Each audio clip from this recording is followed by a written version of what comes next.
অবশেষে সেই পপি বেগম সেই মেয়ে তানহাকে বিভিন্ন জায়গায় কিন্তু তিনি খুঁজে বেরিয়েছেন। একমাত্র এই বুকের ধনকে কিন্তু অবশেষে আদালত তার কোলে ফিরিয়ে দিয়েছে আজকে। পপি বেগমের মুখে কিন্তু এখন হাসি এবং তিনি কিন্তু বাচ্চাটা নিয়ে সারা জীবন বেঁচে থাকতে চান। আমরা এই মুহূর্তে কথা বলবো সেই পপি বেগমের সাথে, জানবো তার অনুভূতি। আমার বাচ্চারে পেয়ে আমি অনেক আনন্দিত, গর্বিত।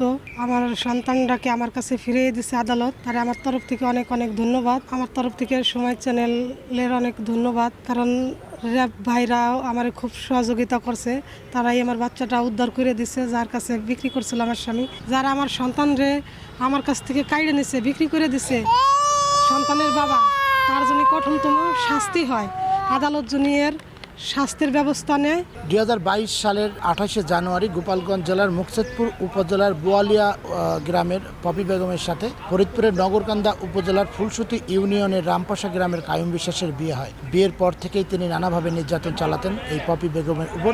এক পর্যায়ে জোরপূর্বক পপি বেগমকে তার বাড়ি থেকে বের করে দেয় এবং এ সময় কিন্তু তার কাছে যে শিশু সন্তান কায়ুম বিশ্বাস তার কাছে রেখে দেন এবং একটি ফাঁকা স্টাম্পে সই রেখে এই পপি বেগমকে বাড়ি থেকে বের করে দেওয়া হয়। ওই সময় বলা হয় যদি বাচ্চাকে দেখতে মন চায় তাহলে সে দেখতে পারবে, কিন্তু কিছুদিন পরেই পপি বেগম আসেন স্বামীর বাড়িতে তার শিশু সন্তানকে দেখতে, তখনই আর তার বাচ্চাকে কিন্তু তিনি পান না পেয়ে বিভিন্ন গ্রামের মাতবার বা বিভিন্ন জায়গায় তিনি তাদের দ্বারস্থ হন, কিন্তু আসলে তার বাচ্চাকে আর খুঁজে পান না। পরবর্তীতে তিনি জানতে পারেন যে তার স্বামী কায়ুম বিশ্বাস 1.5 লক্ষ টাকায় এক নিঃসন্তান দম্পতির কাছে এই বাচ্চাটি বিক্রি করে দেন। এরপরেই কায়ুম বিশ্বাসের বিরুদ্ধে কিন্তু আদালতে এই শিশুকে ফিরে পেতে ফরিদপুরের আদালতের দ্বারস্থ হন পপি বেগম। অবশেষে গত 28 এপ্রিল আদালত নগরকান্দা থানাকে এই শিশুটিকে উদ্ধারের জন্য নির্দেশনা প্রদান করেন। এই পরেই শুরু হয় পুলিশের অভিযান, পাশাপাশি র্যাবও অভিযান পরিচালনা করে। সার্চ ওয়ারেন্ট তামিল হয়ে আসার পরে এটা পুলিশ সদস্যের মাধ্যমে আমাদের কাছে আসে।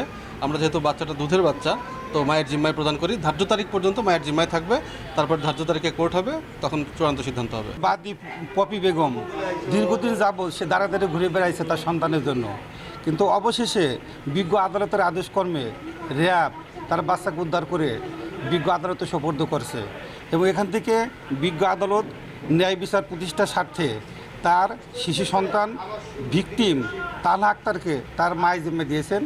এখানে আমরা ন্যায় বিচার পাইছি এবং আদালতের কাছে আমি চিরকৃতজ্ঞ। পরবর্তীতে আগামী 2রা জুন এই মামলার নিষ্পত্তির দিন ধার্য করেন বিচারক। শিকদার সজল, সময় সংবাদ, ফরিদপুর।